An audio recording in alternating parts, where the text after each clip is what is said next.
Praise the lord.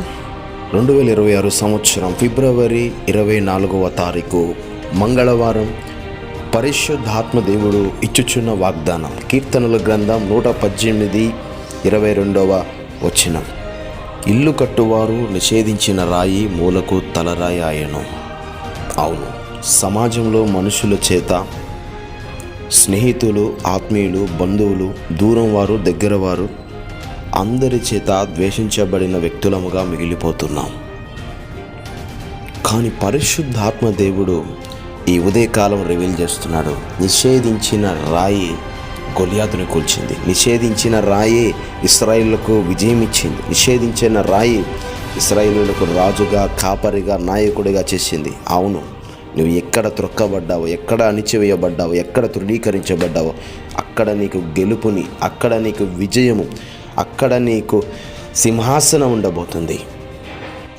మనుషులు తృణీకరించిన, స్నేహితులు విడిచిపెట్టిన, లోకంలో ఉన్న వారందరూ నా అనుకుంటున్న వారందరిని విడిచిపెట్టిన, నీవు ఆరాధిస్తున్న దేవుడు నిన్ను విడిచిపెట్టే దేవుడు కాదు. ఎన్నిక లేని వారిని ఎన్నిక చేయగలిగిన దేవుడు నీ దేవుడు.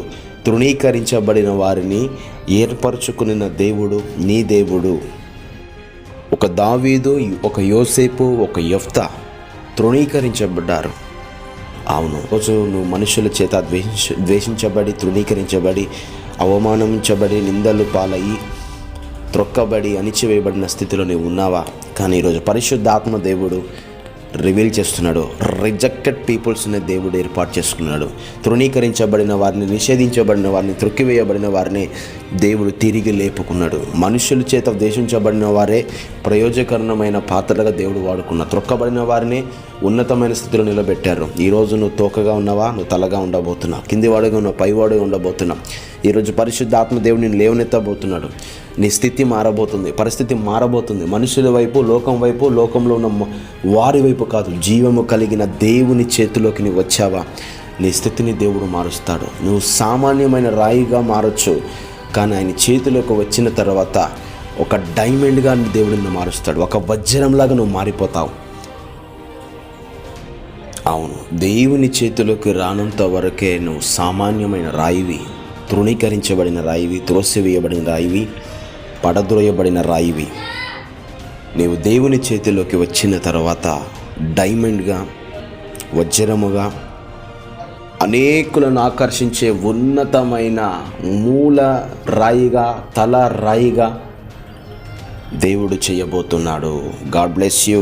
ప్రార్థన. పరిశుద్ధుడా, ప్రేమగల తండ్రి, నీ ఘననామాన్ని బట్టి ప్రార్థన చేస్తున్నాను తండ్రి. ఎంతమంది ఈ ఉదయకాలం ఈ వాగ్దానం వింటూ, అయ్యా, ఈ మాటలు విని, ఈ మాటల ద్వారా ఆదరించబడి, ధైర్యపరచబడి, బలపరచబడుతున్నారో ప్రతి ఒక్కరిని మూలరాయిగా, తలరాయిగా, ఒక వజ్రంగా, ఒక డైమండ్గా మీరు లేవనెత్తమని, సమస్త కార్యాలు కుటుంబంలో, వారి వ్యాపారంలో, వారి ప్రయాణంలో, వారి ఆలోచనలో మీరు తోడుగా ఉండండి. మా శక్తి చేతను, మా బలం చేత కాదు నాయన, నీ ఆత్మ ద్వారా కార్యాలు జరిగించమని ప్రార్థన చేస్తున్నాను. అసాధారణమైన సైన్యముగా, అసాధారణమైన వ్యక్తులుగా మీరు లేవనెత్తండి. మనుషులు తృణీకరిస్తారు, లోకం విడిచిపెడుతుంది, ఆత్మీయులు, స్నేహితులు, బంధువులు నా అనుకున్న వారు అందరూ విడిచిపెడతారు, కానీ నువ్వు విడిచిపెట్టే దేవుడు కాదు నాయన. దావీదుని తన స్నేహితులు, అన్నలు, బంధువులు, తల్లిదండ్రులు సమస్తం విడిచిపెట్టారు, కానీ నువ్వు విడిచిపెట్టలేదు నాయన. మూలకు తలరాయిగా, డైమండ్గా, వజ్రముగా, ఇశ్రాయేలు ప్రజలకు రాజుగా అభిషేకించి నువ్వు వాడుకున్నాం. నీ ప్రజలు కూడా ఆ విధంగా ప్రభా, ఎంతమంది స్ట్రగుల్ అవుతున్నారో, ఎన్ని సమస్యలు గుండా, ఇరుకులు గుండా, సుడిగుండాలు గుండా వెళ్తున్నారో, వారు కూడా ఉన్నతమైన స్థాయిలో నిలబడుదురుగాక. త్రొక్కబడిన చోట ఎదిగి చూపించుదురుగాక. నీ ప్రసన్నత, నీ దీవెన, నీ అభిషేకం వారి మీద నిశ్చయము నిలుచునుగాక. నిశ్చలమైన కృప వారి మీద నిలుచునుగాక. శాంతి, సమాధానము వారి కుటుంబాల్లో, వారి ప్రయాణములో, వారి వ్యాపారంలో ఏలుబడి చేయునుగాక. ఉద్యోగం లేని వారికి ఉద్యోగం వచ్చునుగాక. వివాహం కొరకు ఎదురు చూస్తున్న వారికి నీ చిత్తము బయలుపరచబడి, అయ్యా, మరి చక్కని వధువు, చక్కని వరుడు వచ్చునుగాక. ప్రార్థన చేస్తున్నాను, ఆశీర్వదించండి. గర్భఫలం లేని వారికి యేసు నామములో ఇప్పుడే ప్రార్థన చేస్తుండగానే ఆ గర్భము ఫలించునుగాక. శక్తికి మించి కార్యాలు జరుగునుగాక. శక్తి వంచన లేకుండా విశ్వాసములో, ఆత్మీయ జీవితంలో, ప్రార్థనలో వారు ఎదిగి వృద్ధి చెందుదురుగాక. అసాధారణమైన సైన్యముగా మీరు లేవనెత్తుదురుగాక.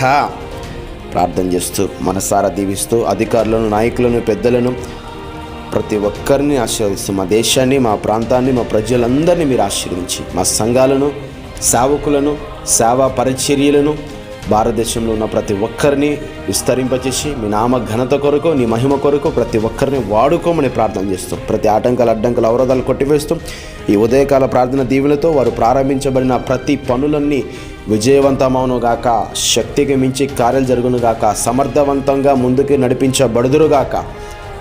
ప్రార్థన నీకు సమర్పిస్తూ యేసు నామములో ప్రార్థించి అడుగుచున్నాం తండ్రి. ఆమేన్.